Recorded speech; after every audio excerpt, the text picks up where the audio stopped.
Okay, so good evening, everyone, and welcome to the health segment. This is the final segment that we have for the APAC Summit before we move on to the networking side of things. I'm the Director and Head of Financial Services and Health for Plug and Play.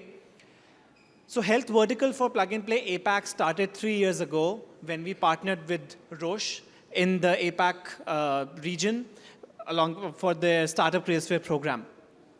For us, healthcare is sort of, sandwiched between financial services, fintech, and insurtech.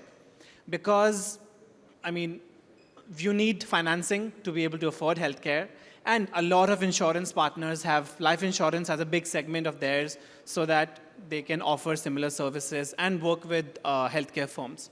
So we move all of that together. And in the last 3 years, since we've started healthcare innovation in Asia-Pacific region, it has gone from strength to strength. Can you move to the next slide? Yeah. So very quickly, we have 5 different small elements within the Health Expo. First, we'll have a quick vertical overview, which I've almost completed. We have a new partner we are introducing. We have a trend report on health, digital therapeutics. And then we'll get into the meat of things with Startup Creasphere Expo, an opening keynote from Roche, followed by a panel discussion on healthcare management, and then finally startup pitches. Yep, you can go on. I've already completed that. Yes, so Roche has been a great partner for us for healthcare in Asia Pacific, and I'm very, very happy to announce a new partner who's joined us in Asia Pacific under health as an ecosystem member for Startup Creasphere with Roche. So let me invite on stage Jordan Selman, Head of Health Partnerships and Innovation at NEOM, to tell you more about NEOM and about this new partnership. Guys, please put your hands together for Jordan. Hello, everybody. Thank you very much, Manav. It's a pleasure to be here, pleasure to be a new member of Startup Creasphere in APAC in Singapore, and happy to be part of Plug and Play. So you may ask, what is NEOM? NEOM came out of an ambitious vision in Saudi Arabia, Vision 2030, which is transforming the economy, society, and the way that things are done there. And as part of that, they realized that changing is hard. Transformation is hard. And we know that the world needs change to solve its biggest challenges, climate change, aging populations. And what are we going to do about that? Why can't we make change? One of the biggest barriers to change is legacy. All the startups are here trying to make new products, do things on the periphery to have incremental improvements in their area of work.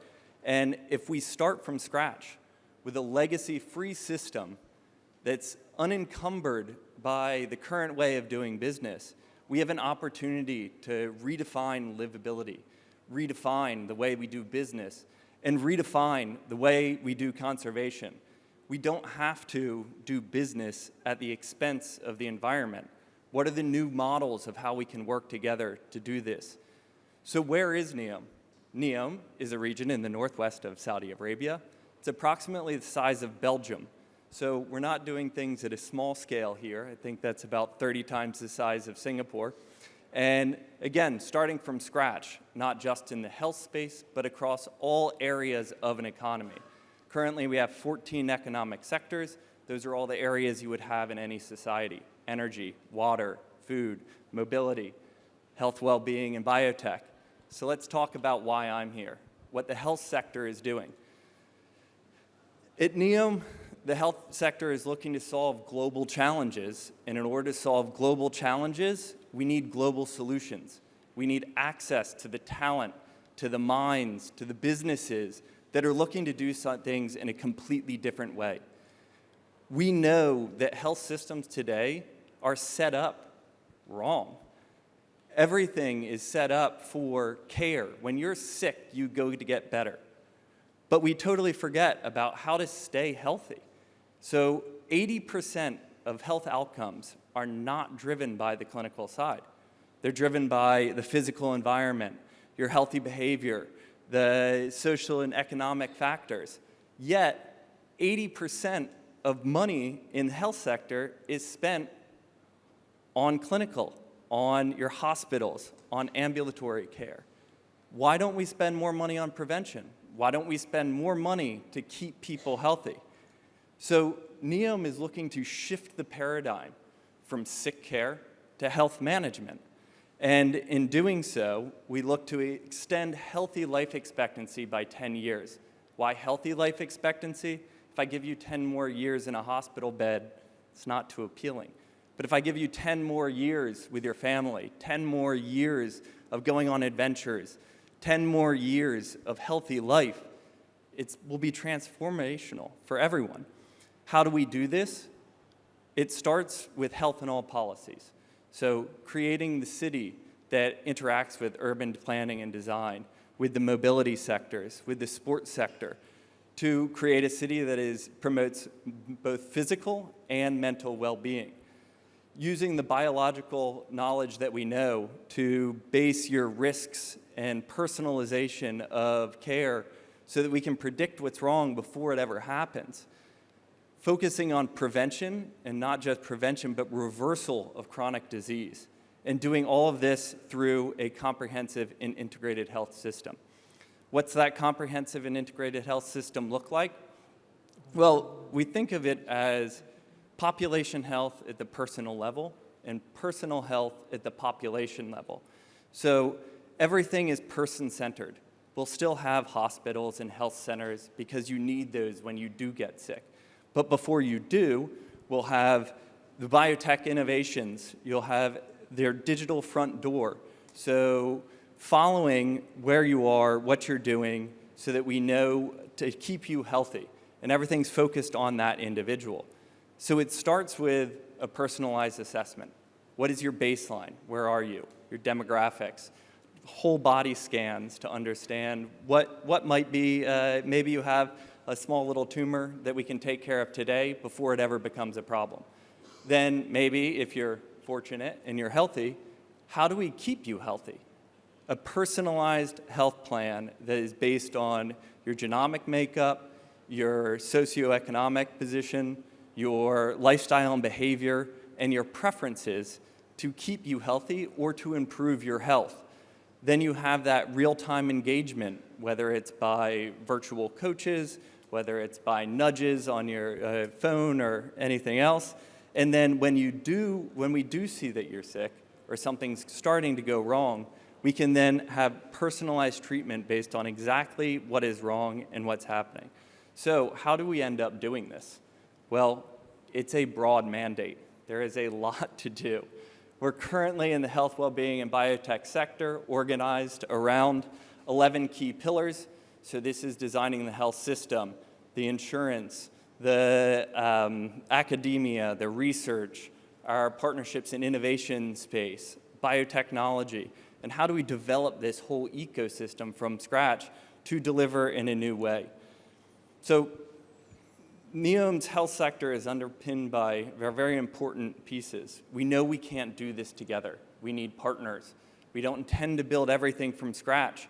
There's things that are great today, and we can pick them up and take them off the shelf. We're looking at innovative financial models, so it's not just about picking up an insurer. It's what can we learn from fintech, from insurtech, and how do we bring them together to finance things in a new way that will incentivize healthy well-being and also do things in a more efficient manner so that we can continue to fund and support a sustainable health system. Digital and data infrastructure underpinned by a standardized, normalized data set that works in the multiple determinants of health. So not just your clinical data, but how can your clinical data link with your lifestyle and behavior, with your biological around the genomics and multiomics, with the environmental factors, and putting all that together. It sounds kind of boring, but at the end of the day, when you have a standardized, normalized data set, you can do all kinds of fun analytics on top of that for future new drug discovery. I'm here today because we're sourcing the best and brightest, and we're here to identify new people that are willing to work with us, new businesses, new talent. And we're creating this ecosystem with flexible governance. So based on the world's best practices and where we can improve upon that, we do. So our focus primarily is today setting up those core foundational partnerships while we develop the full ecosystem that'll bring in those innovative new minds, those innovative new companies. So we have to develop the payer model, the provider and model of wellness and care, not just care. Insurance, focusing on longevity, those digital partnerships. And between these, we'll deliver the new future of health together, starting small and then expanding up and scaling together. So we invite you to join us for the new future. We invite you to come build that new future with us. So if you're interested, please reach out, and we hope we can do great things together. Thank you very much.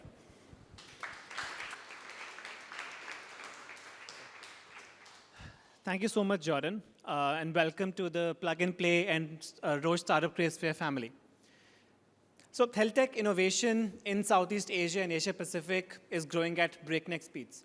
And a very specific area within this is digital therapeutics, which is getting a lot of traction from our healthcare and insurance partners.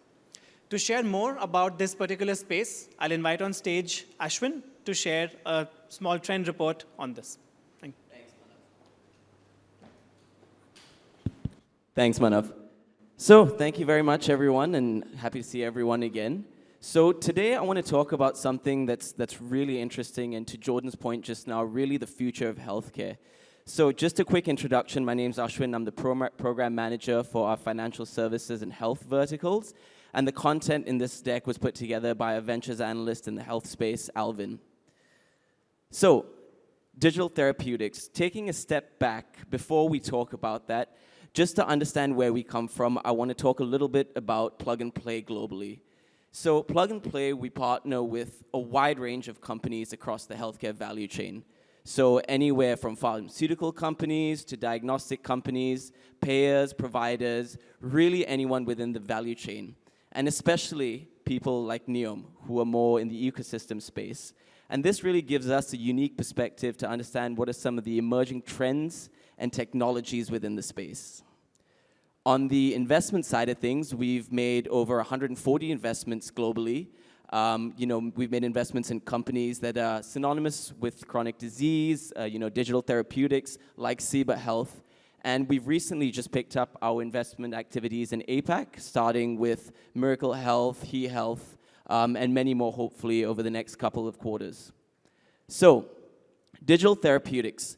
Now, I think a lot of us in this room know what it is, but there are two key things to really pick out that separate it from something like digital health.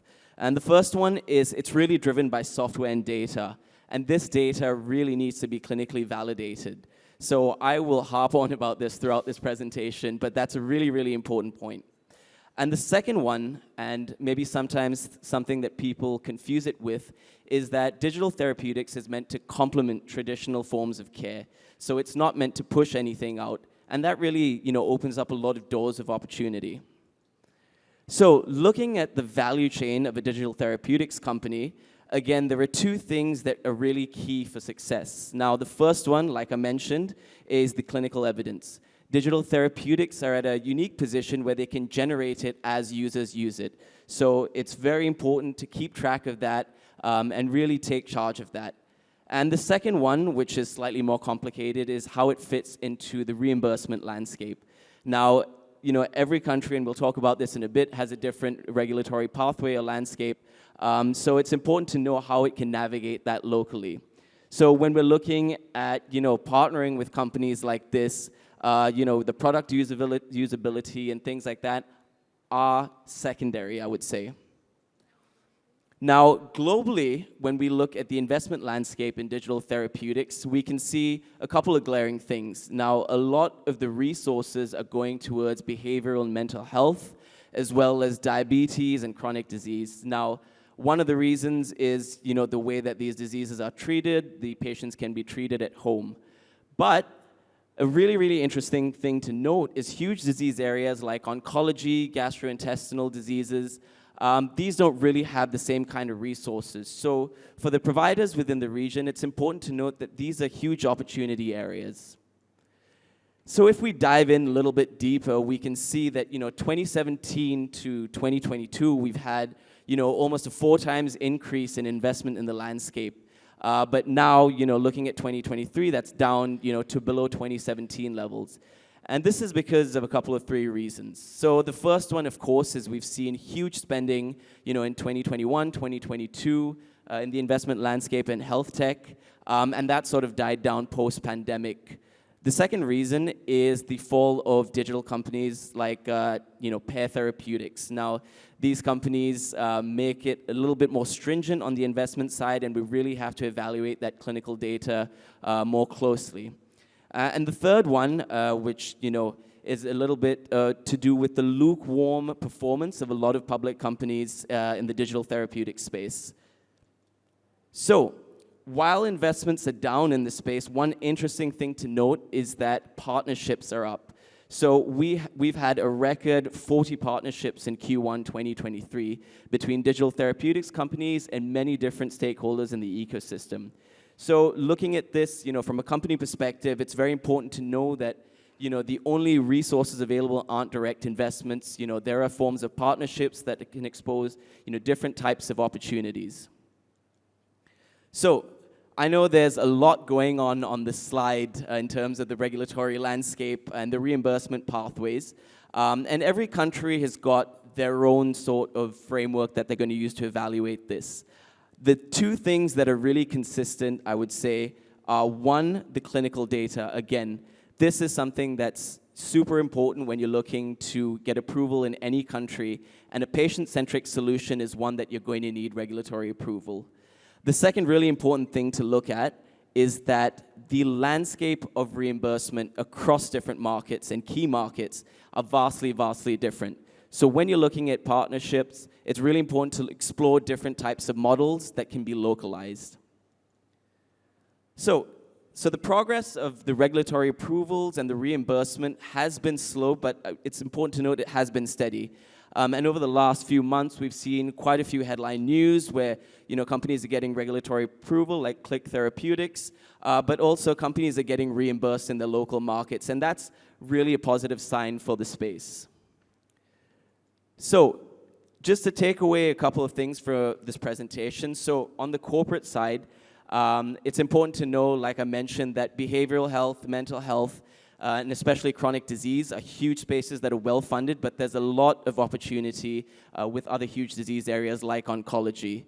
The second one is to really explore partnerships in the digital therapeutic space. Now, these can complement your existing product portfolio and really help improve product outcomes and customer outcomes. And also, most importantly, if it's not something that you're doing, you can use this to leverage and unlock new revenue streams. Now, for the startups, I think, like I mentioned, the most important thing, clinical data. Always make sure that you're collecting it and that it's managed very well. Look at interoperability with different systems. So if you're looking to partner with, say, a large corporation, how interoperable is it going to be with those systems? And the last thing is really understanding and keeping up to date with the constantly evolving regulatory framework. This is really going to give you the best chance to get approval, get reimbursed, and really roll it out to patients. So with that, I'd like to thank everyone for their time. If you have any questions at all, please feel free to approach me or Alvin, who is somewhere in the back. Thank you.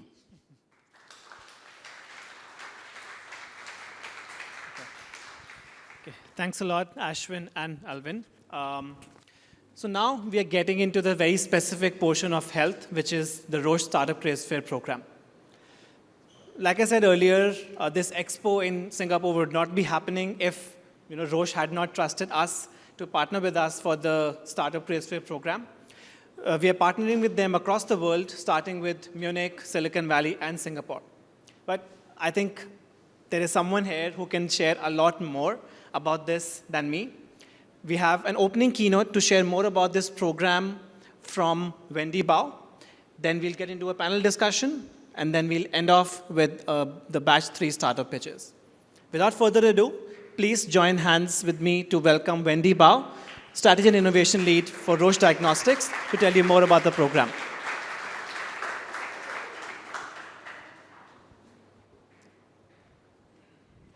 Thank you very much for that kind welcome.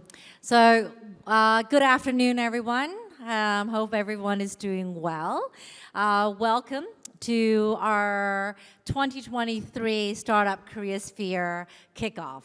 As we heard, Startup Creasphere program is a collaboration between Roche and Plug and Play. Started in 2018 out of Munich. And in 2020, we brought it to Singapore, but covering Asia Pacific. And in this way of looking at innovation in the open space, this is where maybe for those of you who don't know Roche, maybe a few words about Roche. So Roche, we are a leading pharmaceutical as well as a diagnostics healthcare organization. We have two pillars, therapeutics and diagnostics. And this actually makes us feel like we're uniquely positioned in serving the entire health continuum and patient journey. We, over the past decade, have recognized that with the health problems and challenges that we face, Roche alone, even though we are the #1 investor in R&D, alone we cannot solve these problems, and therefore we need to look outside of Roche and really look into the open innovation space. And that's why we have been a committed partner to the Startup Creasphere program since 2018. So for this program is specifically a 12-week accelerator that would increase or accelerate the adoption of digital health specifically. And in this case, this is our 4th Expo to date. And since even beginning, before COVID, we have started looking into the area in terms of digital health around AI-driven health, as well as patient-centric digital health related innovation. And as you can imagine, during COVID, these two themes became even more relevant. And in the post-COVID or endemic COVID environment, we see these elements continuing remaining. But we also see a trend where decentralized care, where care that is closer to patient, a little bit like what you were mentioning in NEOM, how do we enable patient care at home, whether it be home testing, home monitoring, digital therapeutics, as well as potential solutions that can enable better patient care in community health centers. So with this, we actually see an importance in it, not only to ensure better patient care, but with the technologies and solutions, it would actually enable us to move upstream in the care continuum. To what you mentioned earlier, Jordan, how do we keep healthy population healthier and longer? And when we explore this is becoming increasingly important in the sense that we see life expectancy also on the rise. And how do we make sure that we can keep the healthier population healthier through better screening, better risk stratification, and potentially prevent or delay the onset of illness. And to your point earlier, this is a topic of longevity. And this is a topic of how do we battle this crisis in which we face. And that's very much related to the topic we will talk about later in terms of health management. So how do we keep people healthier and longer? And I have to say, Singapore is a great place for this type of discussion. A not so quick side note, just maybe a show of hands. How many of you have watched a recent Netflix series called The Blue Zone? Okay, I see a few hands. So in case, for those of you who haven't seen it, this is a documentary series of 5 episodes produced by a National Geographic fellow and author by the name of Dan Bunetter, I think that's his name, where he traveled around the world really looking for secrets for longer and healthier living. And he studied communities across the world where they have high number of people who are centenarians. I had to learn that word, which means people living above 100 years old. But more importantly, these people are living healthy and meaningful lives. He identified these as organic blue zones, and then we can see these in the likes of Okinawa, Japan, some mountainous villages in Sardinia, Italy, and a 7-day Adventist community out in California.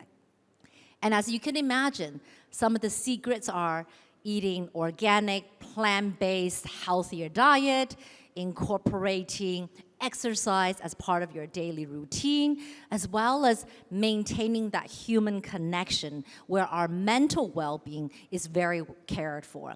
And you get the gist. You know, we have all heard about this. Great.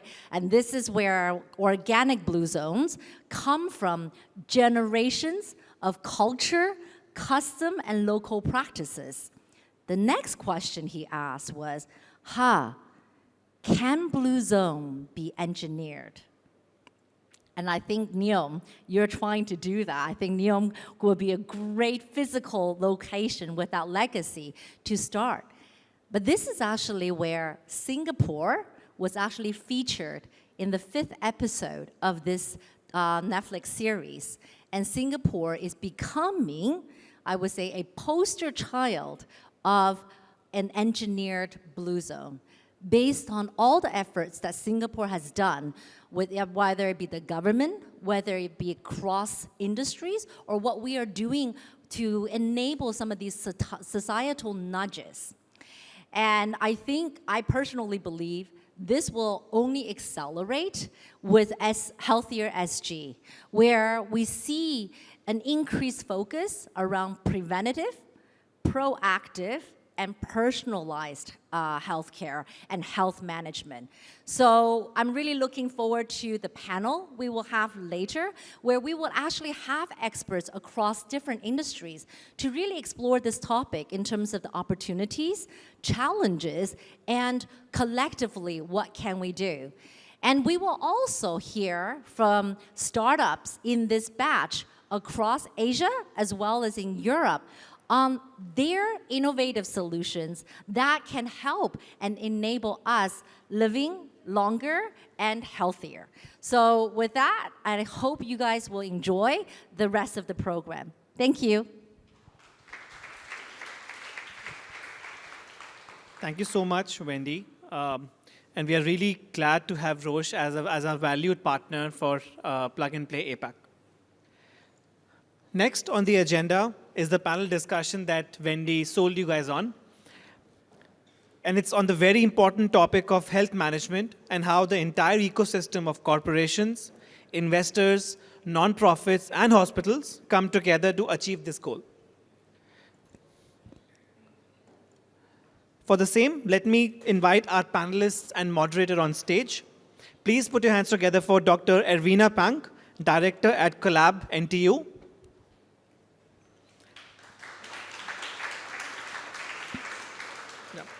Dr. Reena Dharmawan, Assistant Dean and Professor at Duke NUS.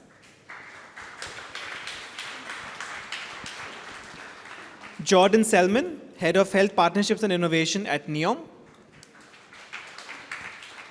And Tar Cheng Hung, Executive Director at Center for Healthcare Innovation. The panel will be moderated by Alfred Chung, Regional Innovation Manager at Roche Diagnostics Asia Pacific. Over to you, Alfred. Hello. Hi. Thank you very much, and very good afternoon to everyone as well. My name is Alfred. I'm from Roche Diagnostics Asia Pacific. I'm also the one that's leading the startup Creasphere program in Asia Pacific. So, and today I will be moderating this panel, and this panel on enabling health management through innovation. Right.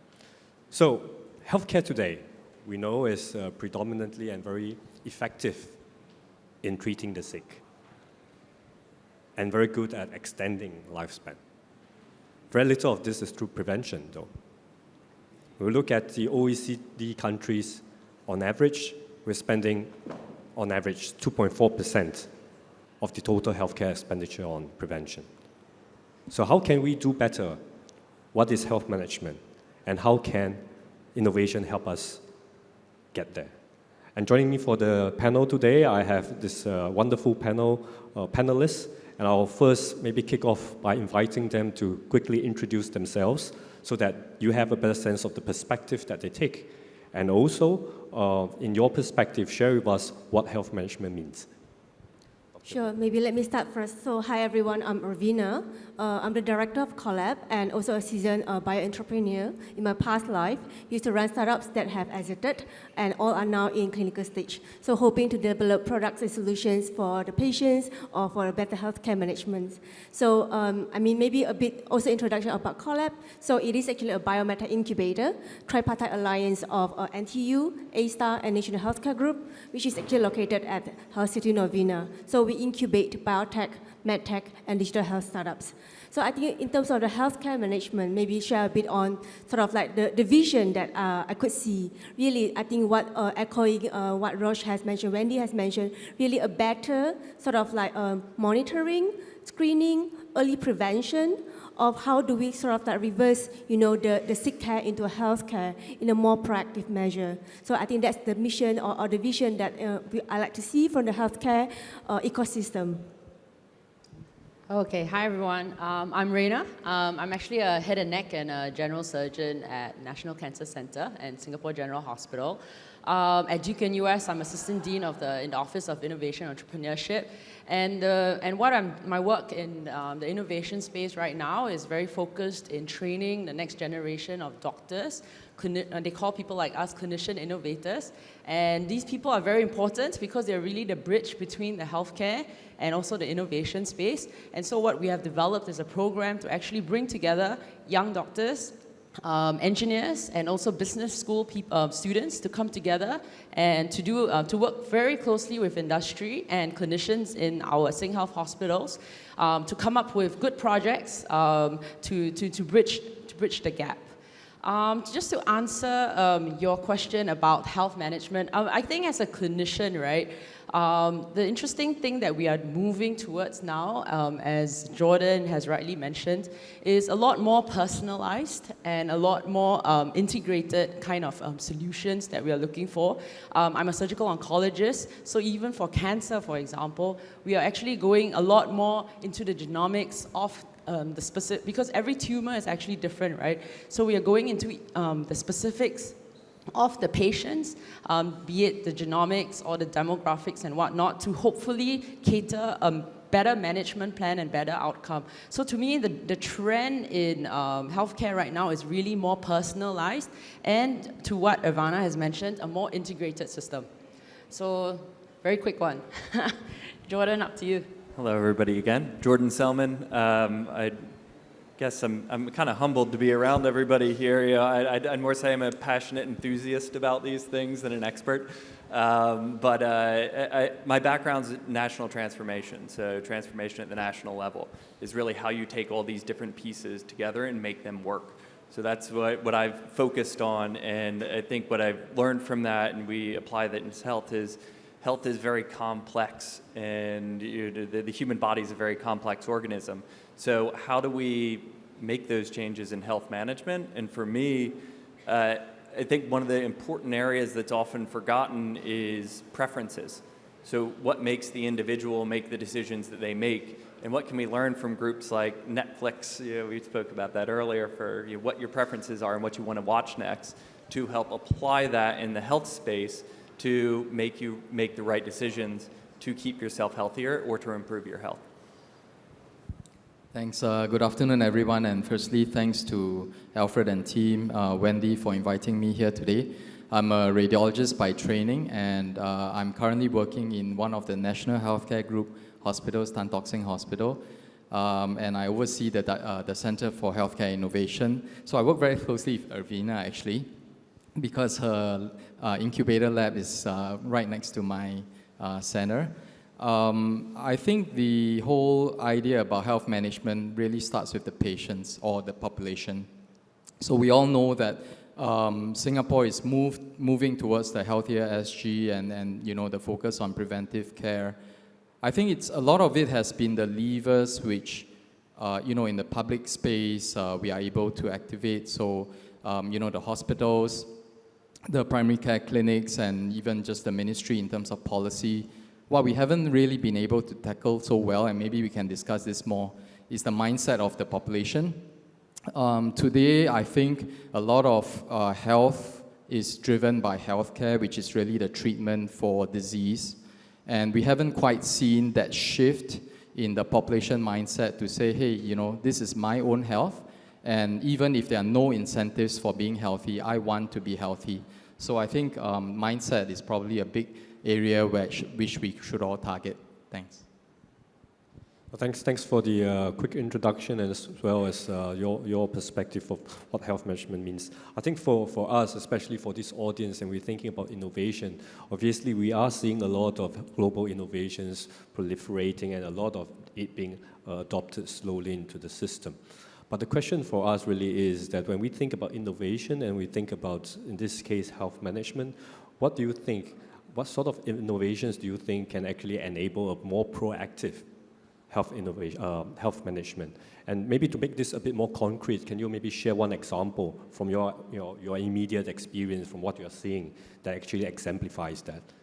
Maybe we start with Jordan first, since, Back to me. So I think one of the new technologies most of us know, it's the wearable technologies. And it's not about just the sheer data that's collected, it's how you analyze that and layer it with your responses to surveys, your demographic data, and then taking the information that's collected and being able to understand what your risk factors are.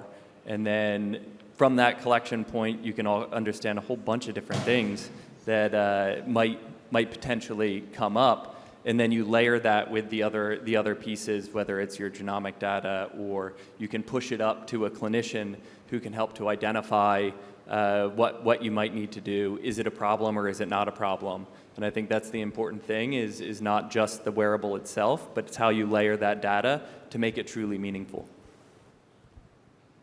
Thanks.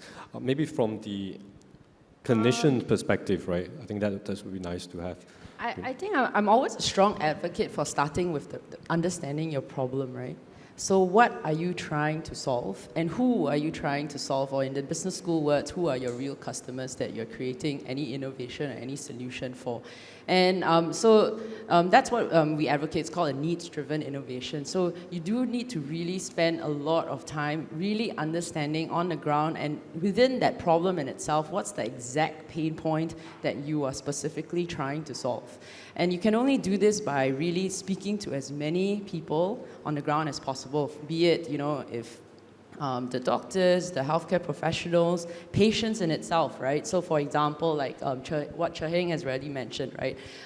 Actually, for example, if you speak to me, right now at my age right now, I can't see myself getting sick. And so if you ask me, I'm actually the worst patient. I've not seen a doctor in the longest time to do any single thing. So, speaking to these people who, if you want to do preventive health, you're targeting healthy people, right? How do you actually figure out how do you get healthy people to go and want to care about your health? So to me, that is the challenge that you really need to probably understand, right?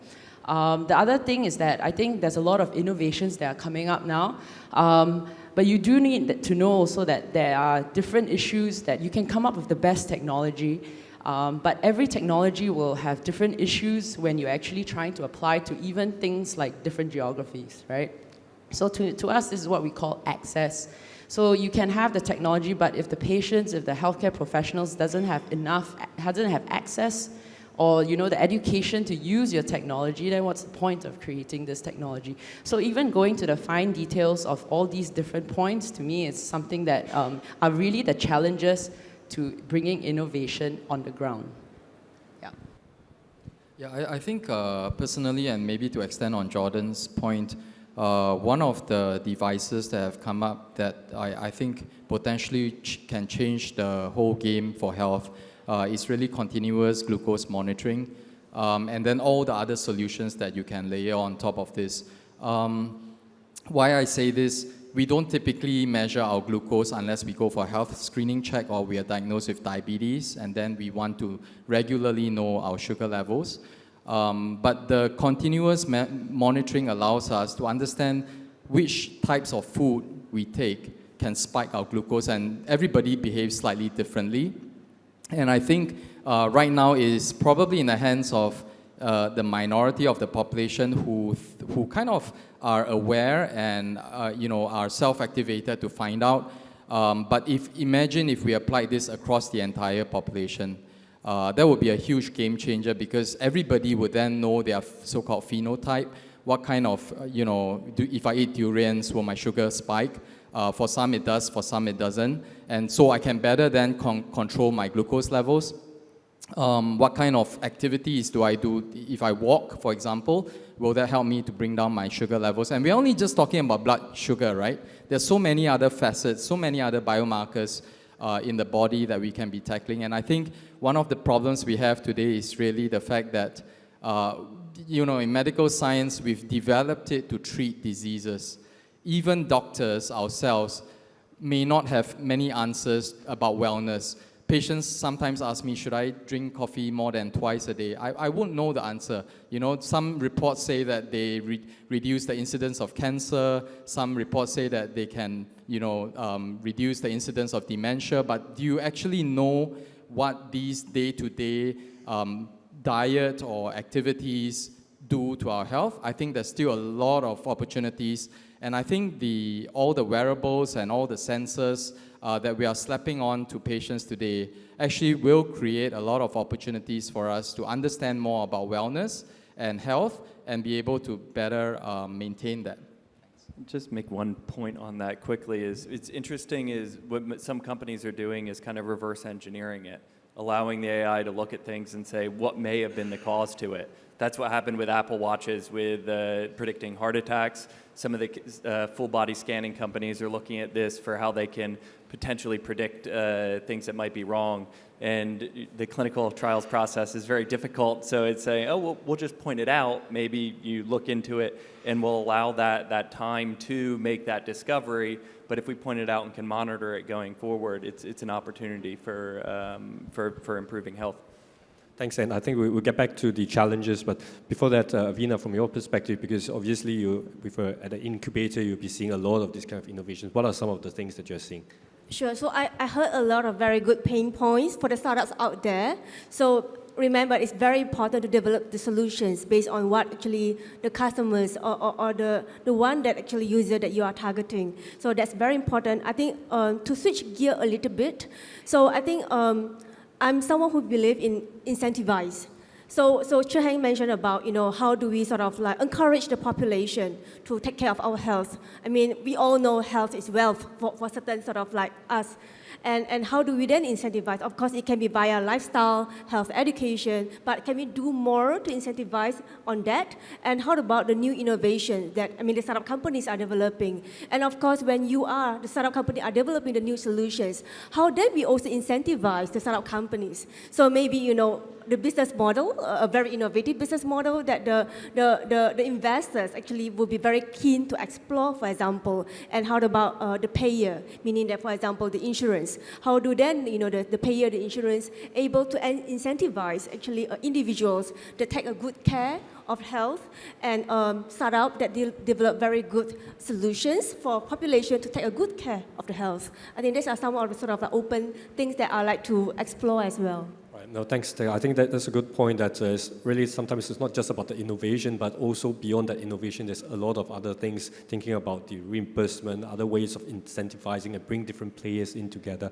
I think now, if we think about, of course, such innovation, as rightly pointed out, adoption might not be there, even if we know that this can do something good for us. Inaction is something that we are all seeing from our families, from the patients. Maybe then from your perspective, seeing patients, especially from the clinicians, maybe starting from you, seeing a clinician, what do you think are things that will stick? What are things that will cause people to sit up and say, hey, this is something that I want to do more. This is something that I want to take ownership of. This is something that I want to change. Maybe starting with our clinicians first, and then starting from our innovator, and maybe from then Salman, your side, Jordan, hearing from you, from your perspective, how do you encourage people to do more, to take ownership of their health, and to do more for health management? I thought ladies first, but yeah. Well, okay. So I think ultimately it really boils down to what are the drivers for health or maintaining well-being. So I think Rina mentioned that earlier, right? You really do need to go and understand the population, and everybody has a different view. So Rina said wealth is health, or health is wealth, right? And then if you go and ask somebody on the street, how much wealth do you have? They will say, I go check my bank account. They won't say, I go ask my doctor, right? So it's actually really interesting how right now we see health. I think it will change as the population matures in the perspectives, and how Singapore, at least in Singapore, how we are often very much nudged by the government. So if there's something that needs to be done, we'll say, wait, let's wait for the government to launch this program or see what the government says. And I think what we really need to do is to ingrain not just the understanding of health in our adult population, but really starting from young, right? The children in schools, and that's where we can really inculcate the best habits. Thanks. Oh, I should have gone first because that was kind of what I was gonna say. But no. It's, anyway, I think when on the ground and when seeing patients in clinic, actually what really motivates them, a lot of it is the wake-up call. And I actually don't see this with the patients because a lot of them are elderly. I mean, I see cancer patients, so a lot of them are elderly, and you see them in the caregivers that they suddenly wake up like, oh, my mom has like breast cancer. Should I start screening myself? So one of the things that really, if you ask me, the trend that I see, it's really a wake-up call in general. Like there needs to be a catastrophe that happens, and then people will actually start moving that. So that's one. The other thing is also incentivizing. So I do know of a very interesting startup now that actually is targeting longevity, right? And I think they're called Mito Health. So they're targeting longevity, and the way that they're targeting that is that they're using demographics, blood tests, and everything to say that, and of course using AI and the technology and whatnot to show that if you do and intervene at this specific time point, and if you do follow our regime, so think about it like a personal training for longevity, we can actually extend your health span or your lifespan by a certain number of years. So I don't know if that will work, but something like that is something probably what Averna is talking about in terms of incentivizing. So the other way that I can think about is probably incentivizing. Jordan, what are you guys doing in, Sure, right. So I think Rena touched a very good point. So I think, for example, value-based outcome, quality of life. So there are actually methods that can measure them, and they are actually sort of established. So this is how, for example, you could measure, what is in the health is wealth. How do we measure the health on a quality-based, value-based outcome, quality of life. I think the last point is actually moving towards preventive before it turns into too later stage, for example. I think I see that, the presentation, certain very early onset, it can be because of stigma that prevent the individual to seek consultation. So I think mental health related, or even I know a plug and pay portfolio company that developed STI, early detection for men. These are all very good innovation that actually still within our society there is a stigma, but then early detection can be done, that can be then link you to certain sort of like consultation, professional consultations. I think that actually sort of like build a more comprehensive ecosystem in terms of the healthcare management. Quickly, I can make 3 points. One, how do we measure it? Bhutan has the gross national happiness index. We should all be thinking about something like that. Second, assessments. You can realize all kinds of things. The evidence out of South Korea for putting people through these assessment centers and the increased health, the reduced number of cancer cases, or at least death by cancer is absolutely incredible. And third is some of the incentives can be ridiculously simple. Vitality out of South Africa does incentives for with the insurance groups. And it's as simple as, we'll give you a smoothie if you take more steps in this period of time. But interesting anecdote on that is, when they first released it, they found out that there were actually more, claims were going up because they had torn knees and hands, and it was because everybody waited until the last day to go try to run a marathon, and then they fell over and had problems. So you have to keep monitoring it moving forward, but some of it is actually simpler than we might think. Thank you. And I see that the time is up, but I thought it's good for us maybe to open it to the floor with just maybe one question for the panel. Anyone? Any questions for the panel?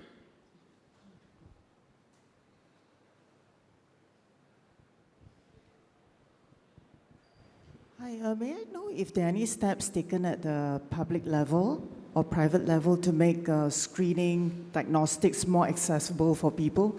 Because we know that if you want to take preventative screening, it can be maybe a bit more expensive for the average person or household. So maybe the government can, and even academics or private sector can consider trying to make it more accessible and affordable.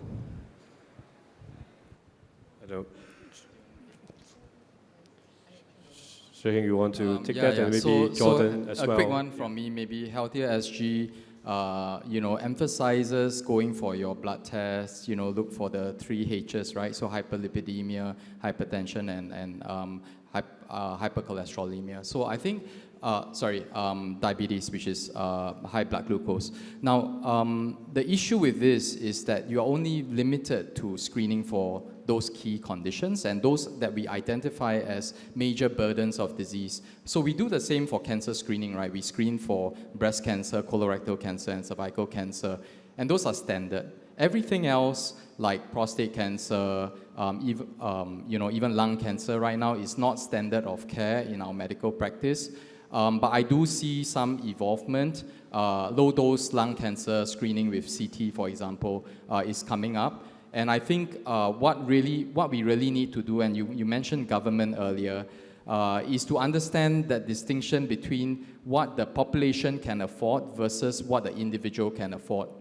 At a governmental level, at a population level, we can only provide subsidized or free access to screening for those certain conditions which are the major burdens of disease that will alleviate the majority of our concerns for cost.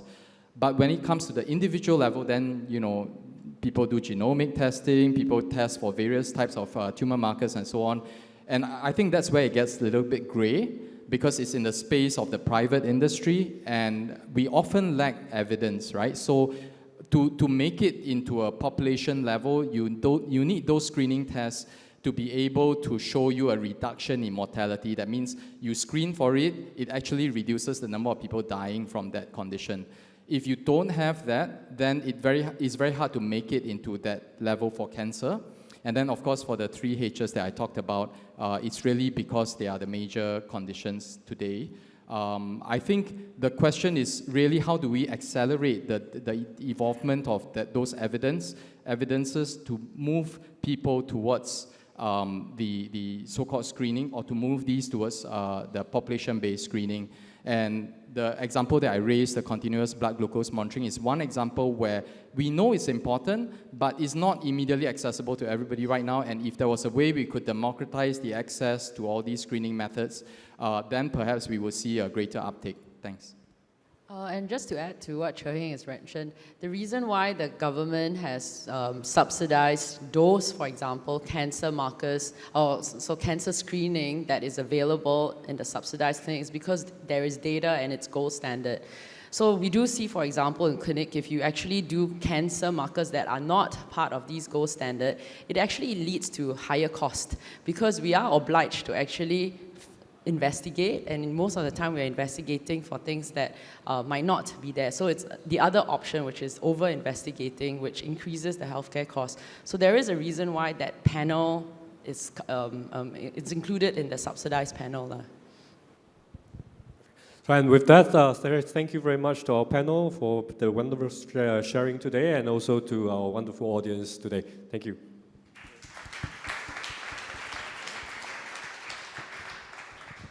Thank you so much. Next, we have our startup Creasphere batch startups for startup pitches.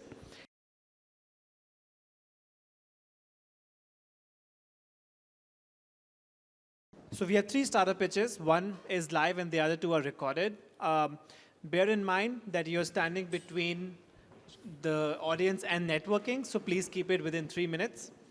First on, we have Neurofit that will share about their AI-based brain MRI segmentation technology.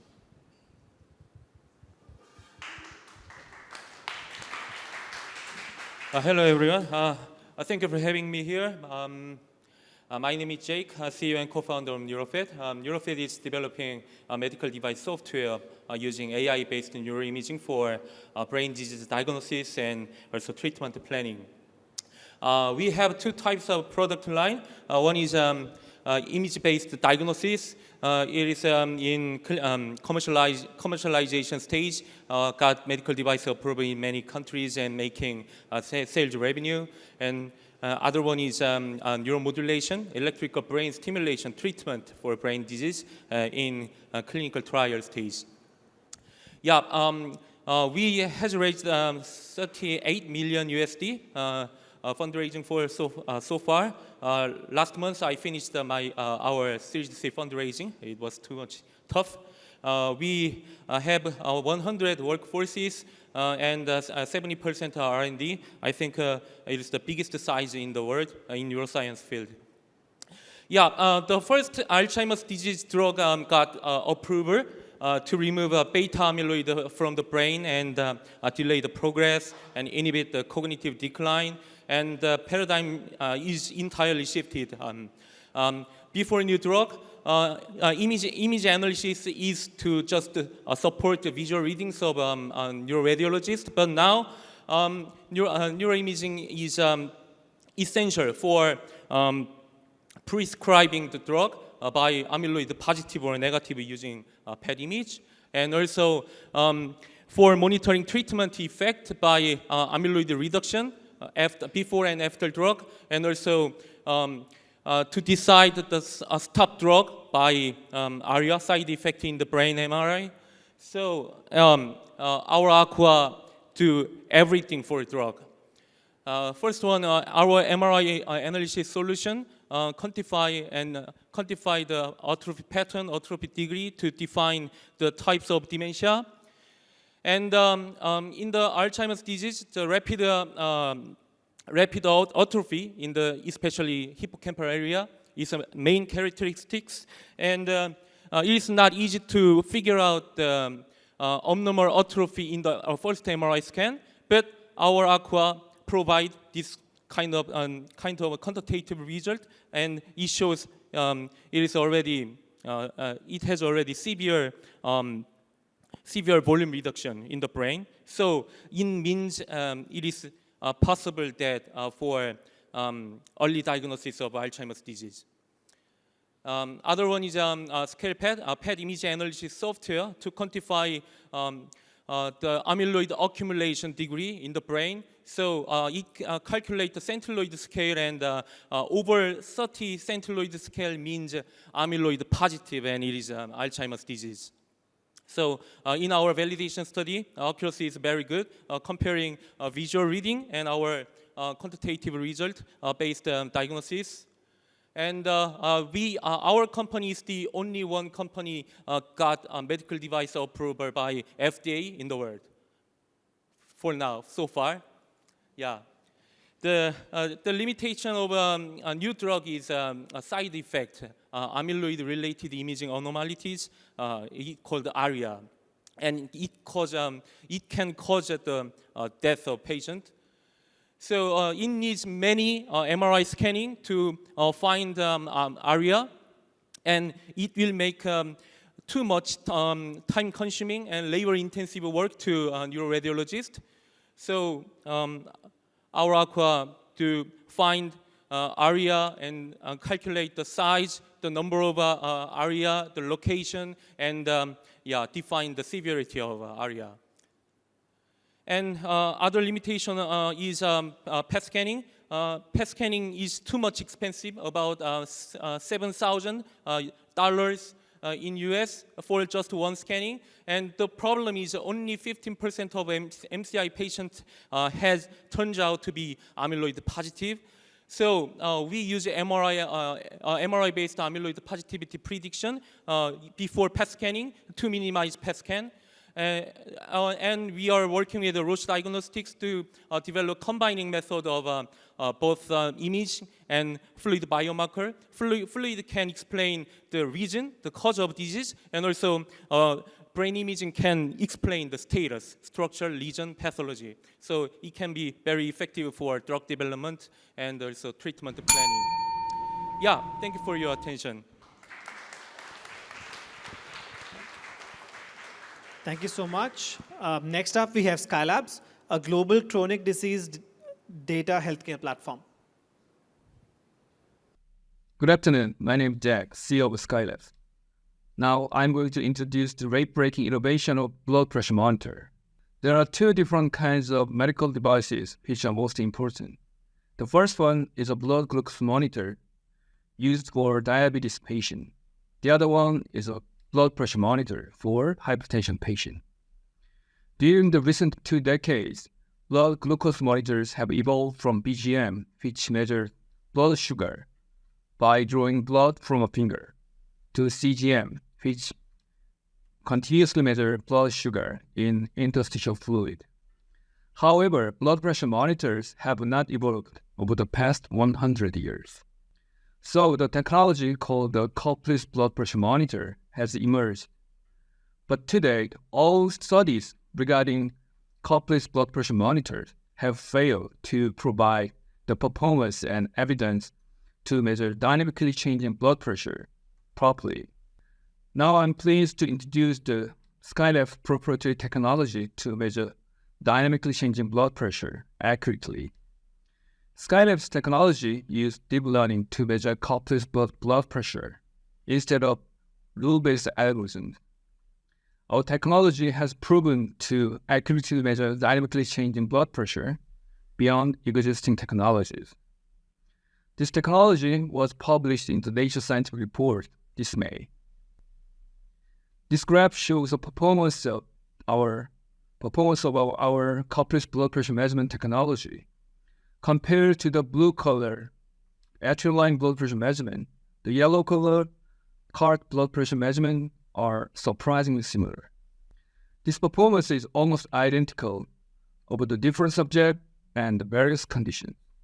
Our AI-based cupless blood pressure measurement technology was developed by learning the various blood pressure generation mechanisms of the body and the heart. As a result, our technology can measure cupless blood pressure accurately in every condition. This is the CART BP, which is implemented as a continuous blood pressure monitor. Besides cupless blood pressure measurement, CART BP can measure various vital signals. Last year, we finished the pivotal study for ISO 81060-2 2018 edition, which is needed for approval as a medical device. In this study, we demonstrate that our CART BP's accuracy is almost the same as a conventional CART-based oscillometric blood pressure monitor.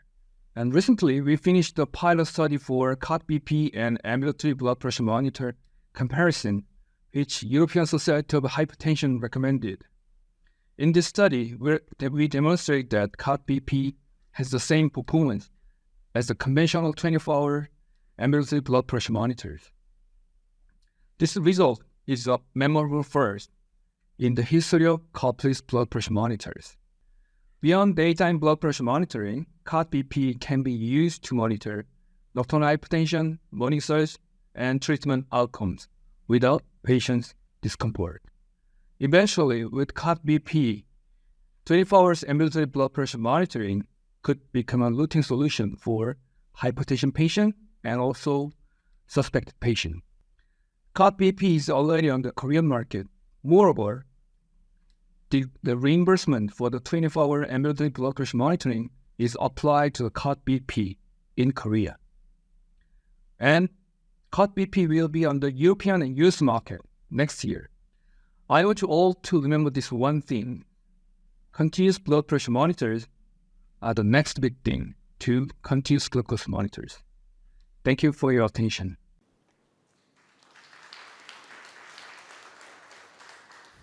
Last but definitely not the least, we have a startup Creasphere alumni startup from our global program, PocDoc, a platform that helps deliver end-to-end digital pathways for assessment, diagnosis, and treatment of major diseases. Hello, my name is Steve Roost, and I am the CEO and founder of PocDoc. PocDoc was founded with the mission to help tackle the world's single biggest killer, cardiovascular disease. Each year, 17.9 million people die of cardiovascular disease. Cardiovascular disease affects minorities and individuals from deprived areas differentially from everyone else. Cardiovascular disease is the single biggest contributor to health inequalities across the world. Cardiovascular disease is also preventable. Our belief is that the major point and the major obstacle in the process to enable healthcare systems, clinicians, and patients to self-care to improve their chances of either not developing cardiovascular disease in the first place or receiving appropriate treatment to prevent them from having cardiac events in the future is a massive increase in access to testing through the cardiovascular diagnostic pathway. PocDoc has developed a platform that combines our own proprietary lateral flow tests that deliver a quantitative multi-marker signal with an AI-driven image analysis pipeline that sits within the PocDoc diagnostic cloud. This enables us to offer lab quality testing through point-of-care solutions anywhere in the world, whether it's at home, in the workplace, or in a clinical setting, to complement the amazing work that's being done by laboratory providers. We're very excited to be working with the Creasphere in the UK and build out our pilot projects in the UK with Roche. We are also very excited to share that we've already got 3 NHS contracts and are scaling out across pharmacy chains across the UK and delivering real, innovative, impactful changes to the cardiovascular diagnostic pathway. We're able to deliver the entire cardiovascular screening pathway using the PocDoc lateral flow and PocDoc app in under 9 minutes. This includes the 6-marker cholesterol test quantitatively, as well as the NHS heart risk heart assessment calculator. That's everything that's required to start somebody on treatment. So far, we have seen incredible feedback from patients and clinicians. Our NPS score is on average over 95. We have seen 95% of people say that they would recommend it to a friend or to a family member. 96% of people have said that it's more convenient than going to the GP, and it would encourage them to go and be tested more regularly. 30% of people that we've tested have got elevated cholesterol levels at an unhealthy level, and 70% of people that we've tested have never had a cholesterol test, or if they have, it's not been within the last 5 years. This for us highlights what we call the testing gap, and the testing gap can only be addressed by launching innovative solutions. The testing gap cannot be addressed by trying to scale the laboratory system that relies on bricks and mortar interactions through a clinical setting. We're very excited to be on the program and be collaborating with the Creasphere, and we would welcome any questions either directly or through our website, which is pocdoc.co. Thank you.